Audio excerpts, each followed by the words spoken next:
Beri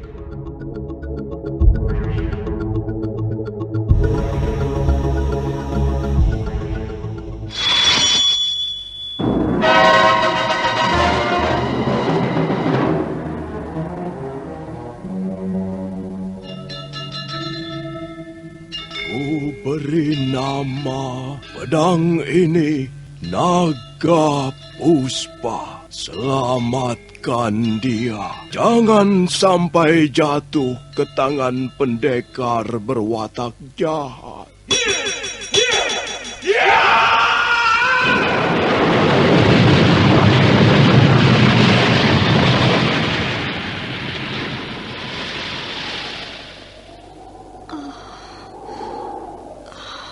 Kakang Kamandanu, kau masih juga tidak percaya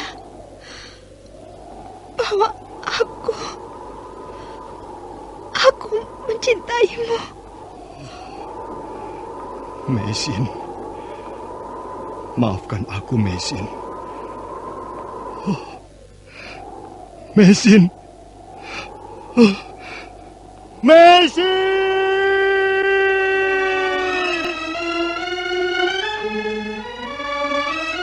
Tutur Tinula.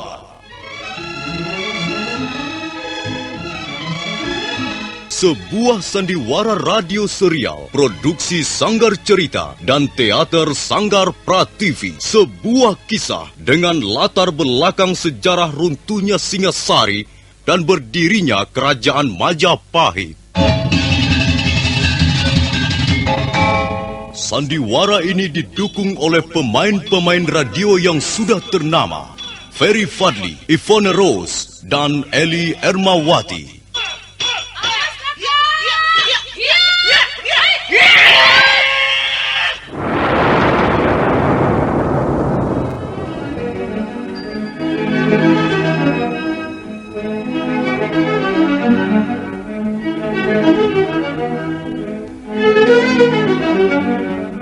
Cerita ini ditulis dan disusun oleh S. Tijab. Teknik dan montase dikerjakan oleh M. Pranoto dan Edwin Sutandi. Sutradara Bambang S. Kali ini mengetengahkan episode kedua dengan judul Kisah dari Seberang Lautan.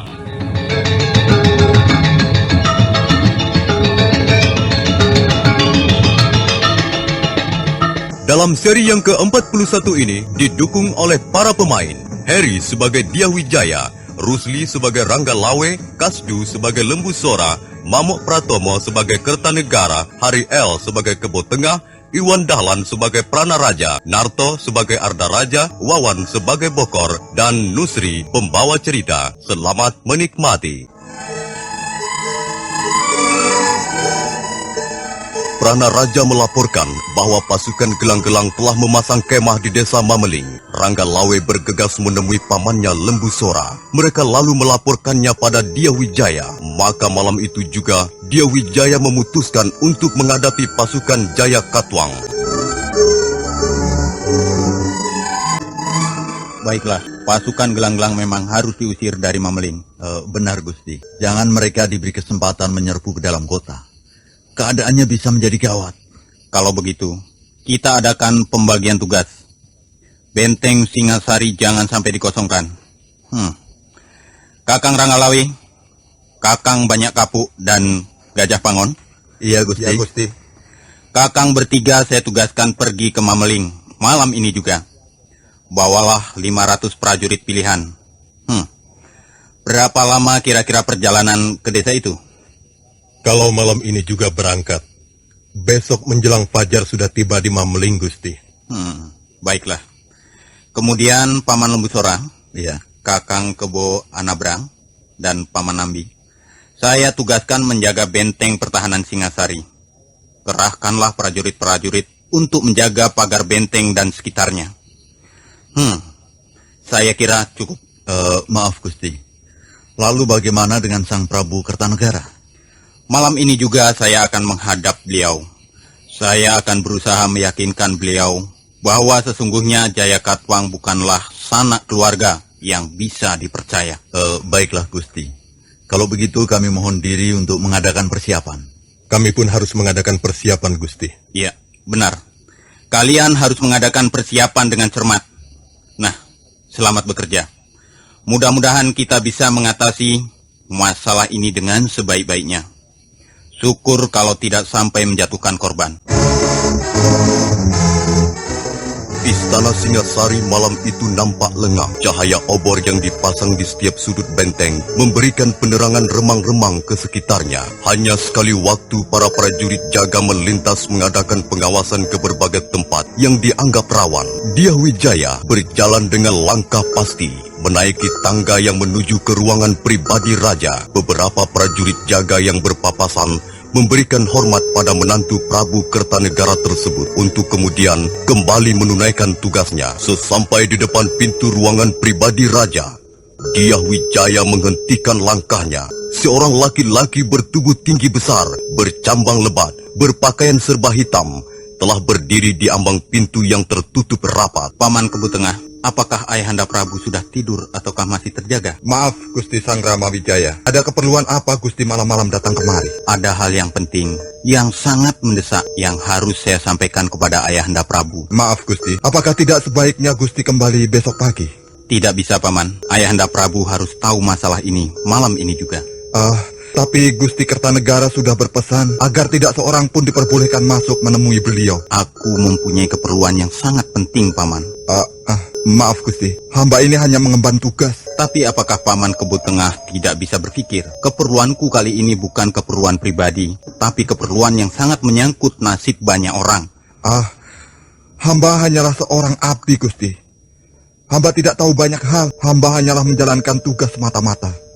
Paman, ku harap Paman bisa mengerti barang sedikit. Aku nanti yang akan bertanggung jawab kalau sampai Ayahanda Prabu kurang berkenan. Tidak bisa Gusti. Hamba tetap tidak mengizinkan siapapun masuk ke ruangan Sang Prabu. Kalau Paman tidak memperbolehkan, aku akan memaksa. Silahkan Gusti. Tapi maaf kalau hamba terpaksa menghalang-halangi Gusti. Paman memang seorang abdi yang setia. Tapi Paman tidak bisa berpikir sehat. Apakah Paman juga akan tetap berdiri di situ? Sekalipun langit Singasari malam ini akan runtuh, apakah Paman juga akan terus setia menjaga pintu itu? Sekalipun bahaya musuh sudah mengancam dan bencana akan menimpa negeri ini, Paman sudah cukup lama mengabdi di istana Singasari. Mestinya Paman bisa menilai atau menimbang mana tugas yang harus didahulukan. Jangan membujur seperti batang pisang dan jangan kaku seperti perilaku babi hutan. Kesetiaan seperti yang Paman perlihatkan tidak banyak gunanya. Kesetiaan seperti itu justru akan merugikan segala pihak. Kesetiaan membabi buta. Paman harus belajar berpikir sedikit lebih maju. Jangan hanya seperti katak dalam tempurung. Gusti Sangrama Wijaya. Iya. Paman ini orang bodoh. Barangkali di istana ini Paman orang yang paling bodoh. Tapi Kebu Tengah tidak rela dicaci maki seperti ini. Sudah bertahun-tahun aku mengabdi dan baru malam ini ada menantu raja menyamakan diriku dengan babi hutan. Memang Kebu Tengah orang dungu. Tapi Kebu Tengah bukanlah manusia pengecut. Aku tidak ambil pusing dengan urusan negeri. Masa bodoh? Apakah negeri ini mau runtuh? Apakah Singasari akan hancur lebur atau ditelan setan? Aku tidak peduli. Tugasku hanyalah melaksanakan perintah raja. Kalau Gusti Sangrama Wijaya masih nekat mau masuk pintu ini, baiklah, silakan masuk. Tapi langkai dulu mayat Kebu Tengah. Itu berarti kau menantang aku. Kalau Gusti merasa ditantang, terserah.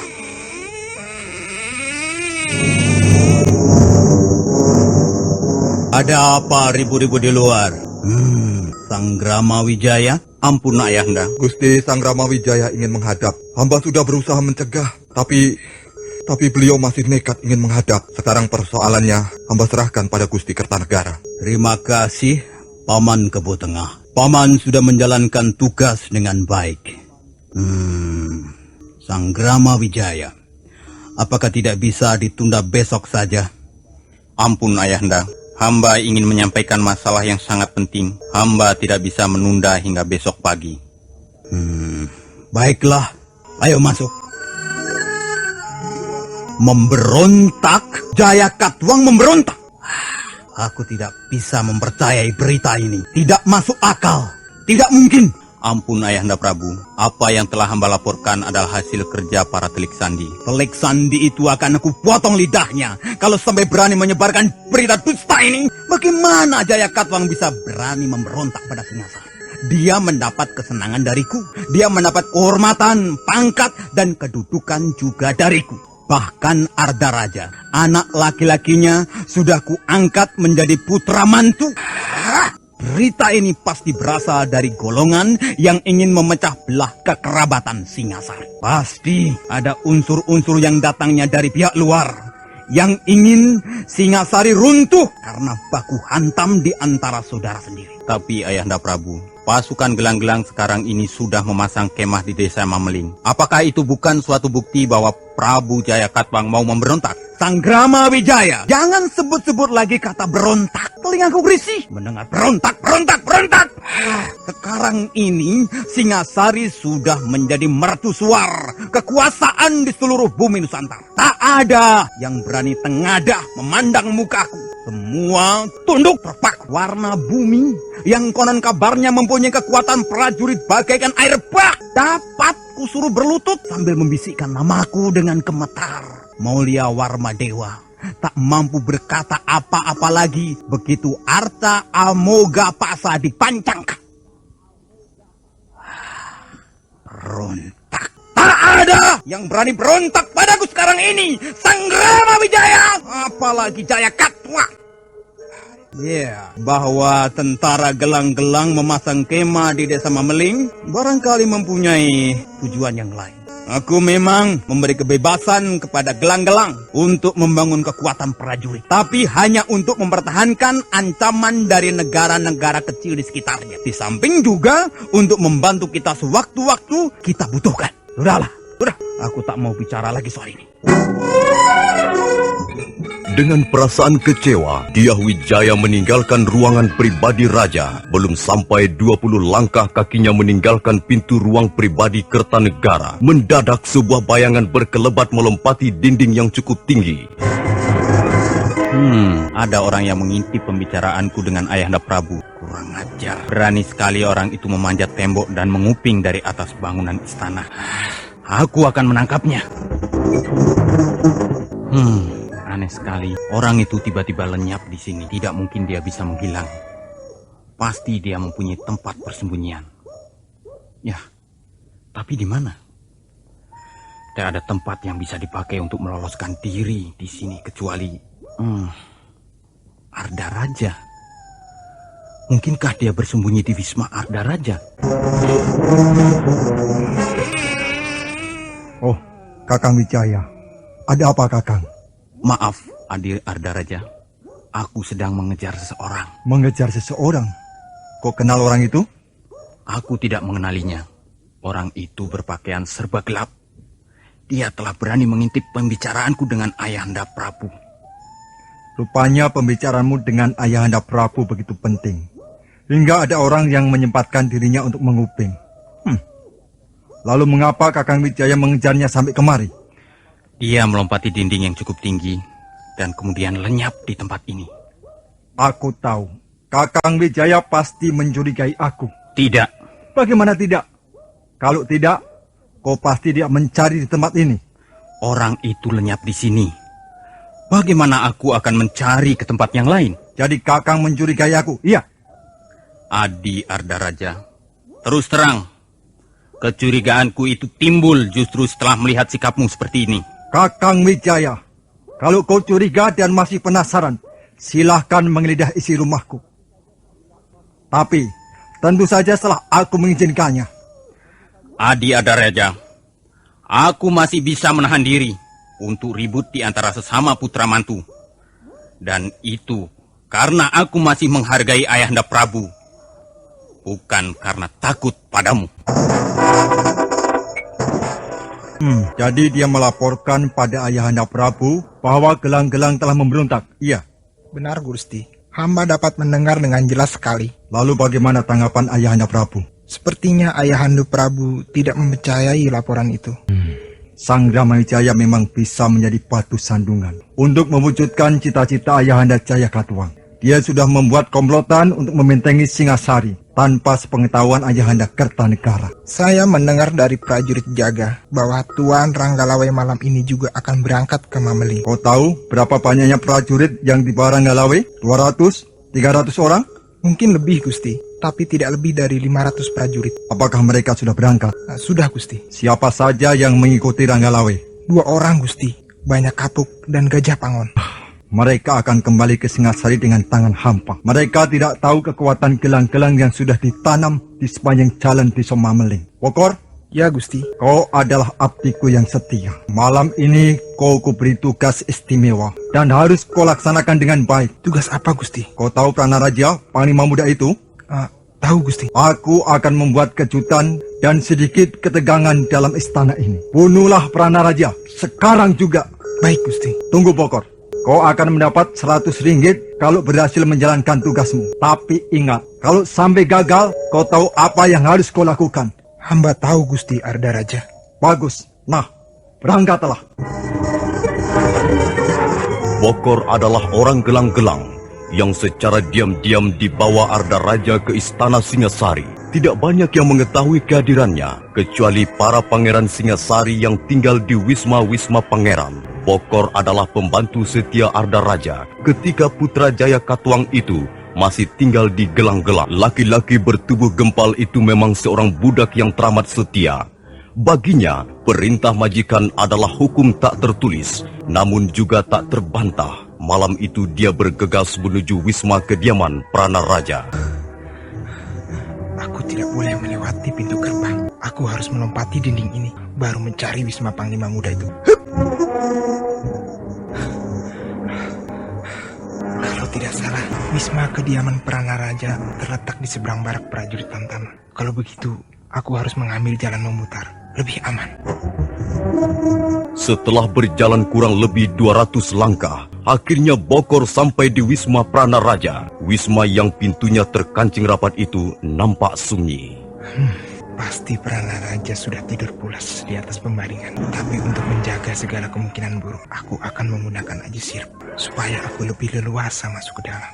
Bokor yang mempunyai tingkat kepandaian cukup tinggi itu segera duduk bersila di balik rimbunan tanaman hias. Bibirnya bergerak-gerak mengucapkan mantra-mantra sirep. Telapak tangannya digosok-gosokkan dan keluarlah asap putih yang segera menyebar ke sekitar tempat itu. Wisma Pranaraja saat itu sebenarnya tidak ada siapa-siapa, kosong. Pranaraja masih sibuk mendapat penjelasan dari Lembu Sora di wisma kediamannya tentang berbagai macam hal sehubungan dengan masalah pengamanan istana Singasari. Karena itu Bokor nampak sangat kecewa. Dengan bersungut-sungut, dia melangkahi jendela yang sebelumnya sudah dibongkarnya. Tapi pada saat itu, Pranaraja muncul dan langsung menghunus pedangnya. Hai, siapa itu? Hai, jangan lari! Raja, hampir saja aku tertangkap. Untung aku segera bisa meloloskan diri. Aku harus menunggu keadaan menjadi aman. Pranaraja pasti mengejar aku. Tapi dia tak akan dapat menemukan aku di sini. Ya, nampaknya sudah aman. Mungkin Pranaraja kehilangan jejak. Mungkin dia mengejarku ke arah sana. Baiklah, aku harus berhati-hati sekali untuk bisa keluar dari tempat ini dan memberikan laporan pada Gusti Arda Raja. Pelan-pelan Bokor bangkit. Lalu abdi yang setia itu mulai berjingkat-jingkat meninggalkan tempat persembunyiannya. Tapi baru beberapa langkah, mendadak dari sudut kegelapan lorong, sebuah tangan yang amat kuat mencengkeram pundaknya.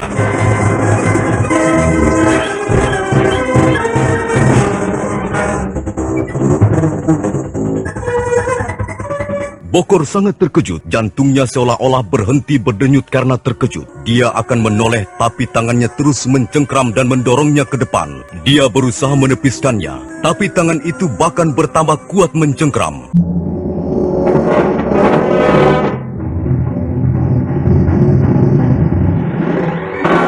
Bokor abdi setia Arda Raja berusaha menepiskan tangan yang mencengkram pundaknya. Tapi cengkeraman itu semakin keras. Kemudian dia merasa tubuhnya terdorong ke depan seperti diseruduk kerbau.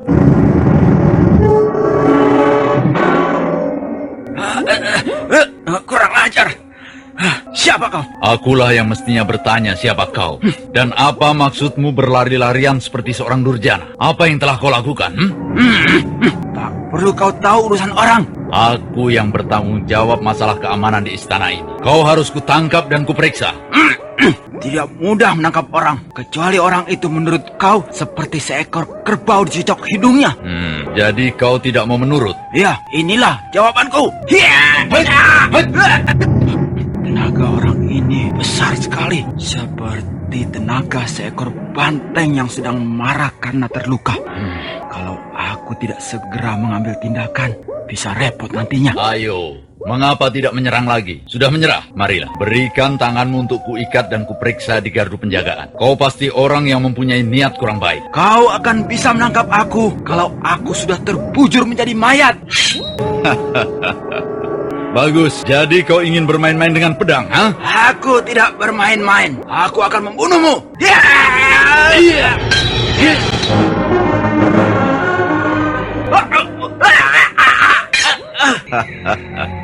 Jangan bermain-main dengan pedang kalau kau tak ingin terluka, ha?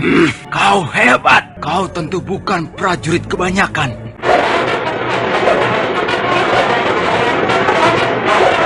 Oh, Gusti Lembu Sora. Apa yang terjadi, Pranaraja? Hamba tengah mengejar seorang durjana, Gusti. Lembu Sora. Jadi, orang inikah yang bernama Lembu Sora? Senopati Perang Singosari yang sangat tersohor itu. Oh, pantas. Aku tidak mampu menandinginya. Coba kau lihat, Pranaraja. Aku telah menangkap orang ini. Diakah orangnya? Ya, pasti dialah orangnya, Gusti. Dia juga mengenakan pakaian warna gelap, Gusti. Apa yang telah dilakukannya? Dia telah memasuki ruangan tidur hamba dengan merusak daun jendela, Gusti. Coba perhatikan. Apakah kau mengenalinya? Hai, pencuri busuk. Perlihatkan mukamu. Ayo tengadahkan wajahmu. Aku mau melihat. Apakah aku harus maksamu, ha? Tidak, Gusti. Rasanya hamba belum pernah melihat orang ini. Mungkin orang luar. Entah apa maksudnya dia memasuki wisma hamba. Yang jelas bukan maksud baik. Pasti ada yang berdiri di belakang peristiwa ini. Maksud Gusti, dia hanya orang suruhan. Ya, pasti ada yang menyuruh dia. Tapi siapa, Gusti? Rasanya hamba tidak mempunyai musuh di istana ini. Jangan cepat mengambil kesimpulan begitu, Pranaraja. Musuh di depan mata memang tidak. Tapi musuh di dalam selimut, mana kita tahu? Ya, benar, Gusti. Lalu apa yang akan kita lakukan terhadap orang ini, Gusti? Aku akan mengorek keterangan dari mulutnya. Tapi jangan di tempat ini. Bawalah dia ke gardu penjagaan. Baik, Gusti. Hai, ayo bangun. Jangan meringkuk seperti kambing buruk begitu. Ayo bangun dan ikut kami.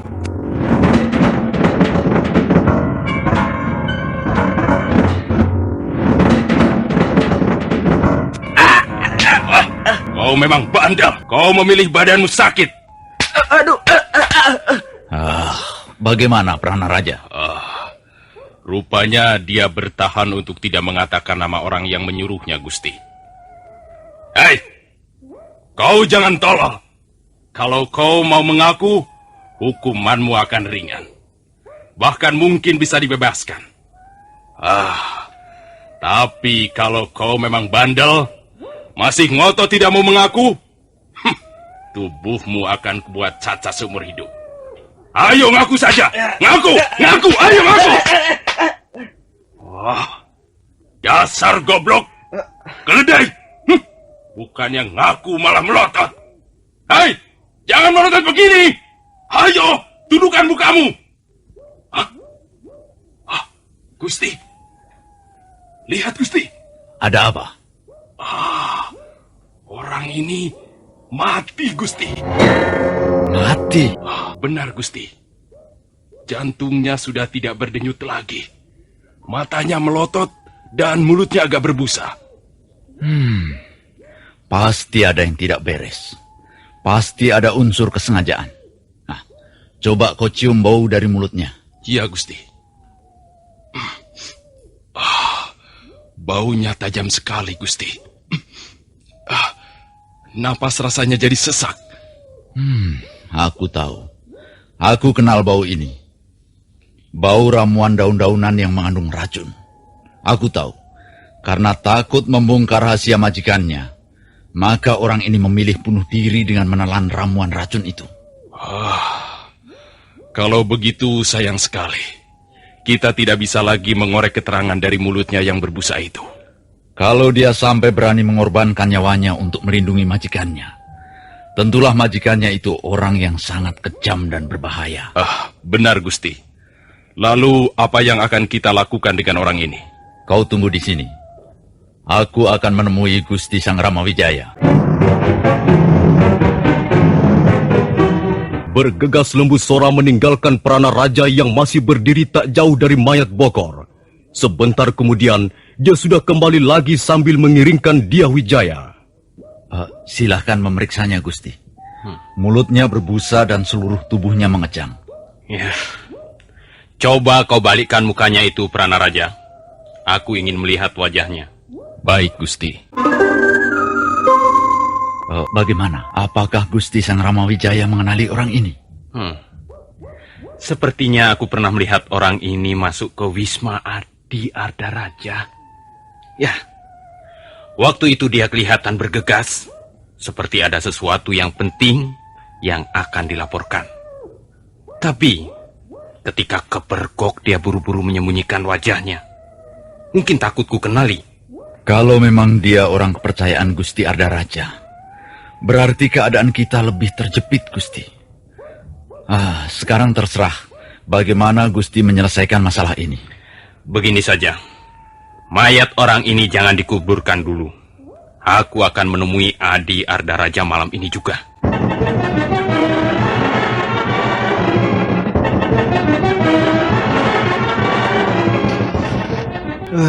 Kau lagi. Ada perlu apa lagi, Kakang Sang Ramawijaya? Aku ingin minta bantuanmu, Adi Ardaraja. Bantuan apa? Malam ini ada peristiwa pembunuhan. Aku ingin minta bantuanmu untuk mengusut peristiwa ini. Di mana peristiwa itu terjadi, Kakang? Mari ikut aku. Adi Ardaraja akan dapat melihat sendiri. Nah, inilah orangnya. Paman Lembu Sora bermaksud menangkap hidup-hidup pembunuh gelap ini, tetapi gagal. Pembunuh gelap? Di istana Singasari yang dijaga ratusan prajurit pilihan, ada pembunuh gelap? Benar, Gusti Ardaraja. Dia bermaksud membunuh hamba.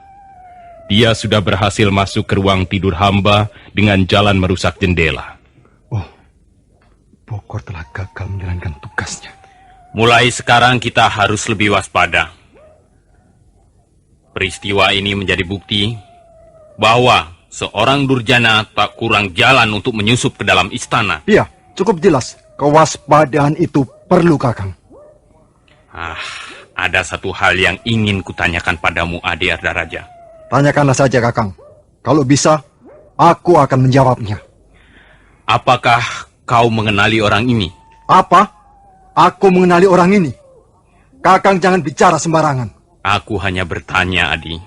Jangan bertanya sembarangan, Kakang. Hal itu bisa berbahaya untuk persatuan kita.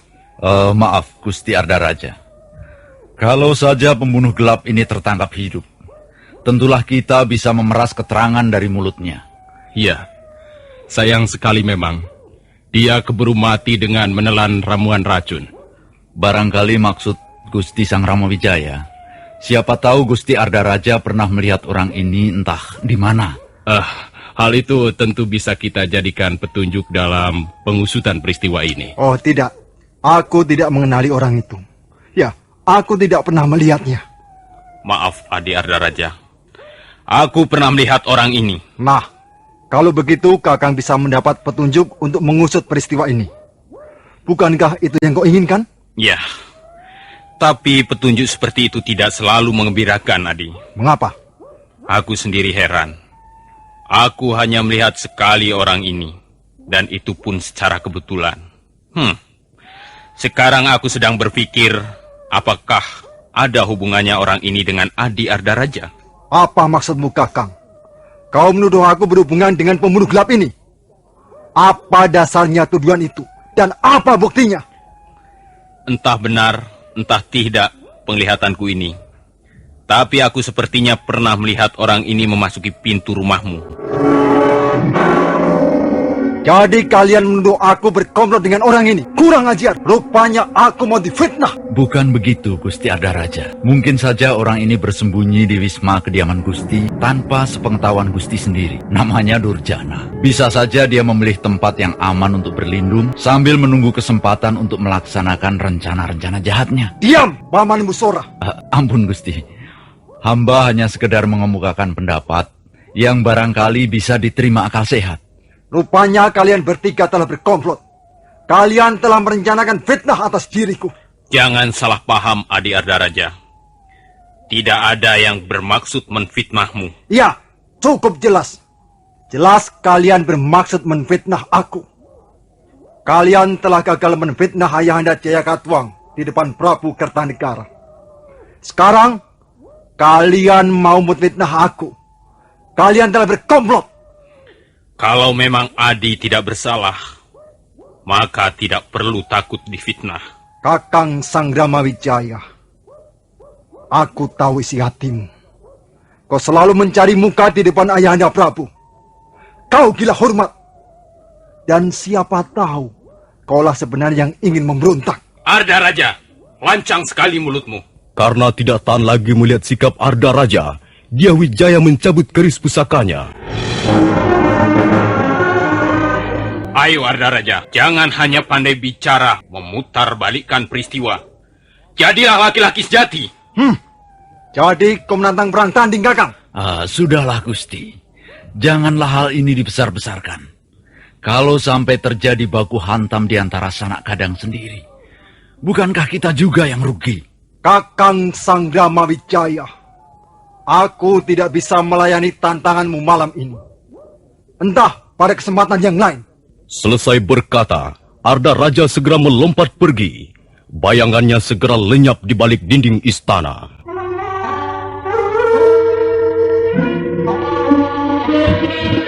Aku hampir tak bisa menguasai diriku, Paman Lembusora. Untung Paman segera memperingatkan. Lebih baik Gusti istirahat. Gusti kelihatannya lelah sekali. Baiklah, Paman. Aku memang lelah sekali. Tolong kau urus mayat orang itu. Jangan sampai peristiwa ini bocor kemana-mana. Karena hal itu bisa menimbulkan keresahan di dalam istana. Tapi mulai malam ini, kita harus lebih waspada menghadapi Ardaraja. Aku mendapat kesan dia menyembunyikan sesuatu yang buruk di balik penampilannya yang ramah. Nah, begitu lebih baik, Gusti. Kita berjaga-jaga saja dalam istana, sambil menunggu berita dari desa Mameling. Malam itu, Istana Singasari kembali tidur terlelap setelah di salah satu sudutnya terjadi peristiwa pembunuhan. Tak ada prajurit jaga yang mengetahuinya. Sementara Prabu Kertanegara tidur dengan mulut bau arak kegemarannya. Kita tinggalkan sejenak Istana Singasari dan marilah kita ikuti perjalanan Ranggalawe bersama pasukannya.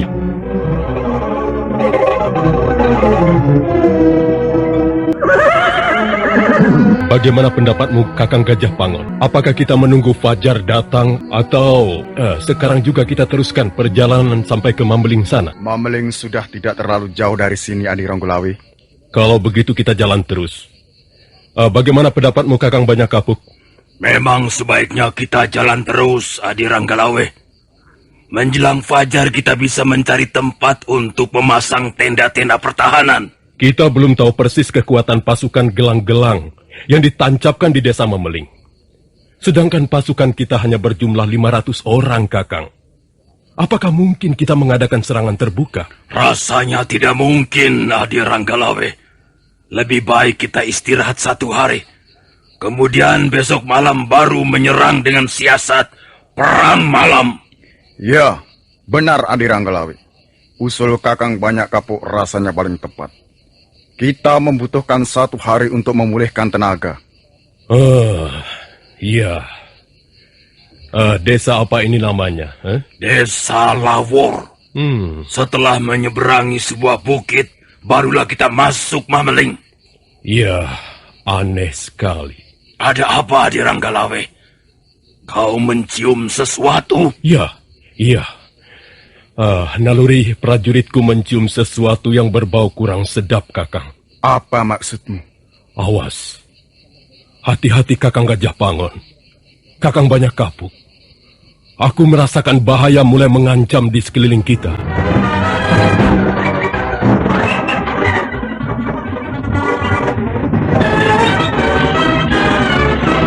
Apa yang dirasakan Rangga Lawe ternyata terbukti kebenarannya. Baru saja dia selesai berkata, ketika mendadak beberapa sosok tubuh manusia muncul dari semak belukar di balik gundukan sebuah bukit kecil. Nah, para pendengar sekalian, bagaimana kisah selanjutnya? Apakah yang akan dialami Rangga Lawe berikut pasukan tempurnya? Silakan mengikuti seri berikutnya. Sampai jumpa.